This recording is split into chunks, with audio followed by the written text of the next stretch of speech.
toutes et à tous et bienvenue dans un nouveau tutoriel dédié à Adobe XD.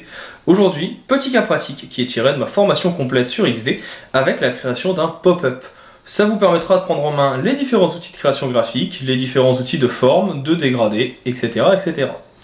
Ce tutoriel est pensé pour tout niveau et si vous avez besoin d'aller plus loin, vous avez dans la description juste en dessous le chemin pour aller vers la formation complète qui dure 5h30.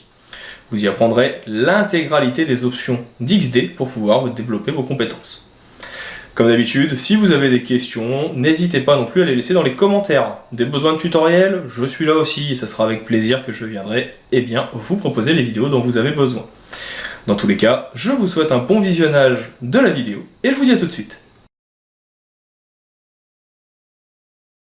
Passons à un autre type d'exercice qui va être la réalisation d'un pop-up. Pour ça, j'ai déjà supprimé tout ce que j'avais laissé sur l'espace de travail et on va venir lui mettre un fond gris. On va cliquer sur le nom de notre plan de travail et dans la partie fond, on va venir mettre ici un gris un peu foncé. Pour le pop-up, je veux quelque chose d'un petit peu original. On va aller récupérer ici notre outil rectangle et je vais faire un rectangle à peu près de la moitié de la largeur de notre interface. Et on va venir l'arrondir. On peut venir le mettre un petit peu plus haut comme ceci. Ça sera notre base. Ce qui peut être intéressant, c'est de le faire ici un petit peu penché. De toute façon, ça nous permettra par la suite, quand on fera les options de prototypage, de voir comment l'animer et faire un mouvement latéral de gauche à droite. Vous verrez que ça peut être intéressant. En plus de ça, je vais faire un petit CTRL D pour en avoir un deuxième. Celui du dessous, je vais venir non pas mettre une bordure ici en gris, je vais venir mettre une bordure en blanc. Et je vais venir avec mon outil de sélection, tout simplement le tourner un petit peu. De façon à lui donner un effet graphique un petit peu plus intéressant et donner l'impression qu'il y a un petit peu de profondeur, comme s'il y avait deux éléments superposés. J'en profite également pour décocher la bordure ici qui ne m'intéresse pas. De cette façon, j'ai maintenant la base ici de mon futur pop-up. Je vais faire un CTRL G et dans le groupe, à cet endroit, je vais le nommer base. On va venir y mettre un bouton. Pour ça, je reprends ici un rectangle. Je vais juste bloquer ici la base pour pas qu'elle m'embête. Et ce rectangle, on va venir le mettre en noir. Et on va venir également l'arrondir. On va essayer d'avoir quelque chose qui m'intéresse un peu plus. Là, on est pas mal. On va le mettre ici, un peu au centre. Ça sera donc un bouton pour, par exemple, se connecter. Je vais venir écrire le texte qui va aller dedans. Donc je prends mon outil de texte et on va l'appeler connexion. Je sélectionne le tout. D'ailleurs, je ne vais pas l'écrire en majuscule. On va l'écrire en minuscule et en blanc. Je vais augmenter un petit peu la taille. Et surtout, je vais aller chercher une autre typo. On va venir prendre peut-être plus autour de l'Open 100, qui me plaît plutôt pas mal, voire même essayer d'avoir quelque chose qui soit un peu plus... avec quelques petits empattements très légers. On va regarder un petit peu ce qu'on a de côté qui peut être intéressant pour notre composition. Donc là, je les passe assez rapidement. Vous voyez, juste appuyer sur la flèche du bas. Ça me permet de visualiser les différents textes, les différentes polices en quelques minutes. Donc, jusqu'à trouver celle qui pourra me plaire. Donc là, c'est un peu trop bas. Je vais me mettre ici, par contre, en 40. Juste le temps de choisir pour que ça aille un peu plus vite.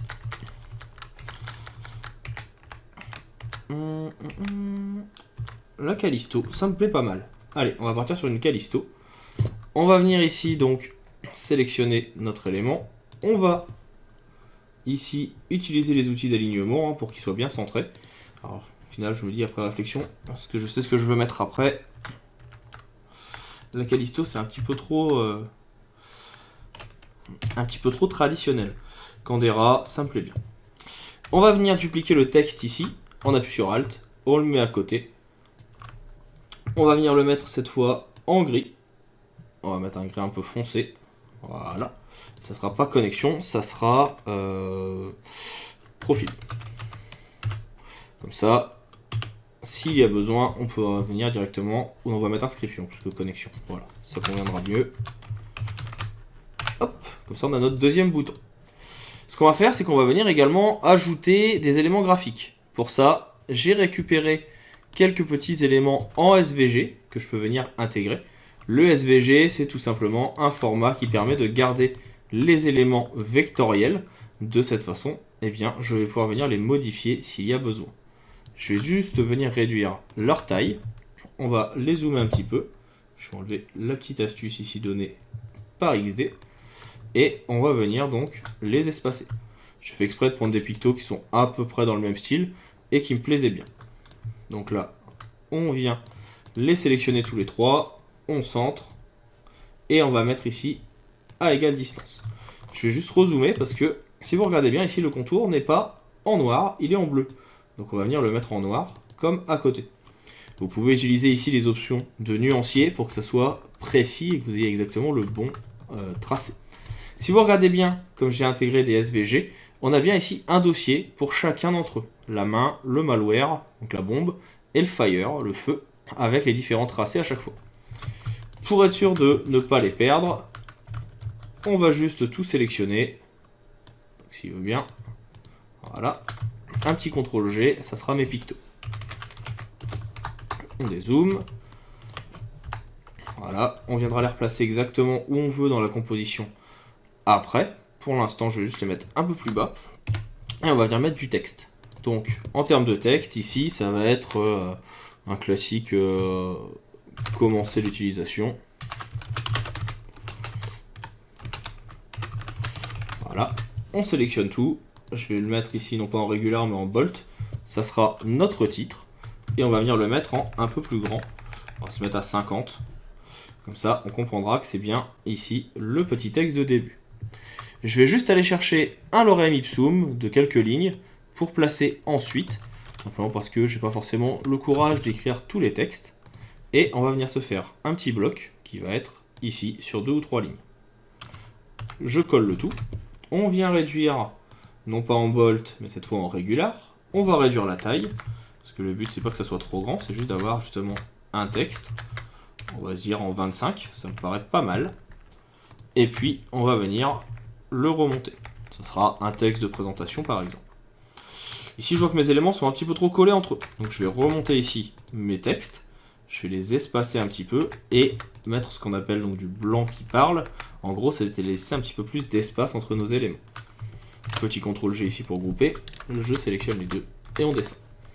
De cette façon, on peut venir définir un petit peu mieux l'interface et un petit peu mieux les espacements. Enfin, on va venir ajouter quelques petites spécificités, dont une croix, tout simplement pour qu'on puisse fermer ce fameux pop-up. Donc pour la croix, je vais faire un trait un petit peu plus gras.